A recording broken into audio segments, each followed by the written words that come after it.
You ever scroll through Instagram and it just feels like every other post is someone telling you you just need two sets or low volumes the secret to gains? It's everywhere at the moment. And look, it sounds great, doesn't it? Do less, grow more. Lovely. But here's the thing, guys. Most of the people shouting about low volume training are either absolute mutants in the gym or they've been lifting long enough to actually get something out of it. And most of the people that are listening to that advice are nowhere near ready for it. So today I want to talk about why low volume training isn't the magic trick that people think it is, and why most people, especially in the first few years of training, is probably slowing down your progress. And by the end of this episode, you'll understand why volume still matters, why skill matters even more, and how you can actually know when your training is ready to reduce sets. And we'll keep it grounded, guys. No nonsense, no hype. Just proper training chat. Welcome to the MH Performance Podcast. I'm your host, Miles Harrison, and today we're going to be talking about low volume training only works for a small group of people and why most lifters would be much better off by doing a few more sets and learning how to actually lift properly. Right, let's get straight into this. I've got nothing against low volume training. I'm not here to slate it. In fact, there are times where it makes perfect sense. You're strong, you've built a good execution, you're comfortable in taking sets close to failure, you understand how a lift should feel, you create tension, you can feel the muscles working, you're consistent, you've built an output that people talk about. If that's you, then yeah, you probably can get away with 2, maybe 3 solid sets and make great progress. But most people aren't there yet. And this is the bit that gets missed in the conversations. People pushing low volume training are usually people with 10 plus years of lifting experience. Talking to people when they've only been lifting for 10 months or even 10 weeks. The gap matters because training is a skill. Every movement that you do in the gym is a skill.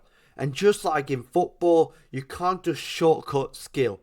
Imagine trying to improve your passing accuracy by only taking 2 passes in training. Or trying to get better at dribbling but only doing 1 drill and going home. Sounds ridiculous, doesn't it? Exactly. That's what people are doing when they're following a low volume training before they're ready. They've reduced the amount of practice they get. Practice under load, practice with control, practice with a bit of fatigue, practice with consistency. And a lack of practice is the exact same thing that holding them back. Skill comes before stimulus. Let's make it simple. If you don't have the skill, you can't produce enough stimulus. If you can't produce enough stimulus, low volume training won't do anything for you. You can't rush those few steps, or I should say the first few years of training. They're all about building patterns, building control, learning how to move well. People forget that strength comes from coordination first. Your brain needs reps, your body needs reps, your joints need reps. Not hundreds, but definitely more than 2. The first few weeks of a new movement aren't about building muscle. They're about learning the movement. You're improving coordination, efficiency, your ability to stabilize, your ability to sequence. All stuff doesn't really matter if you just do 1 warm-up set and 2 working sets and call it a day. Now, the problem with low volume for most people is, here's the big thing. Most people and intermediates don't simply create enough tension or fatigue in a single set to make it efficient. They think they're training hard, they think they're close to failure, they're not even remotely close. And it's not their fault, it's just experience. It takes time, it takes years to learn how to take a set to the right place without your form falling apart. It takes years to feel the difference between a hard set and a oh my god, I am dying type of set. It takes years to build the confidence to push through discomfort safely. Cutting down their volume limits the opportunity to learn the lift. It limits their time on attention. It limits their skill development. And they are left wondering why they're not really making any progressions. The misunderstanding of efficiency. Another thing I see a lot when people say, yeah, but fewer sets mean better quality. Yes, if you've already built the skill. If you haven't, those two skills are not quality sets. They're just early reps that they're still figuring out. It's the same with Olympic lifting. If you're new to doing a power clean, you need repetition to build the movement. But for some odd reason, with hypertrophy or strength movements, people forget that it's the same rules. If you want your squats to feel good, do it more. If you want your RDLs to feel strong and connected, do it more. And if you want your bench to stop feeling like a shaky mess, do it more. Volume is a skill practice, and skill practice build long-term adaptations. So, when does low volume actually work? Because, like I said before, I'm not against it.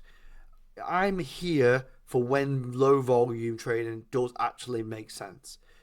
If your technique is pretty decent and consistent, if you can push a set hard without your ego ruining your form, if you're generally strong and can generate high effort, you don't need a load of warm-up sets to feel safe. You're dealing with a lot of external stress and you need efficiency. You're deep into a strength block and you need to manage fatigue. If you tick most of these boxes, you can play around with doing lower volume and get fantastic results. But if you don't tick these boxes, then low volume is probably doing more harm than good. So what does the average gym goer or early lifter actually need?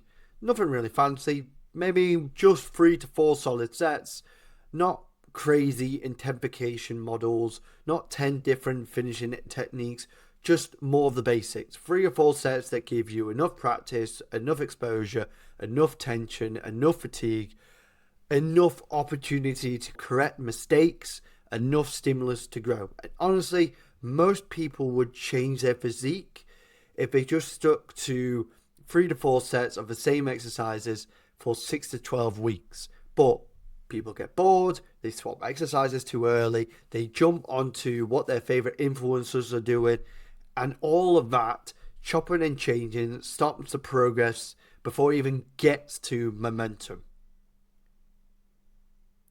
Here's one more thing I want to say before closing down this podcast is lower volume can definitely work for some people. But in my opinion, a lot of people are just not there yet.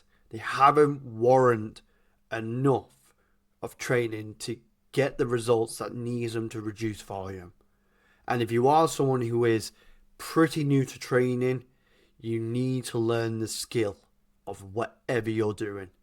You need regular exposure.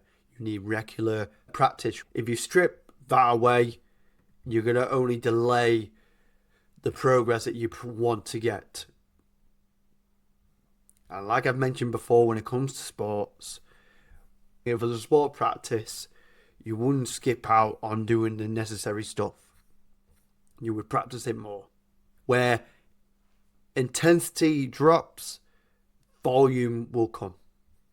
And I'll leave it on there, guys. So that's going to be a wrap up for today, guys. Is the main point here is low volume isn't a bad thing.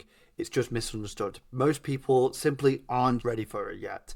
If they haven't built the skill or the consistency, the output that they'll make won't be any meaningful.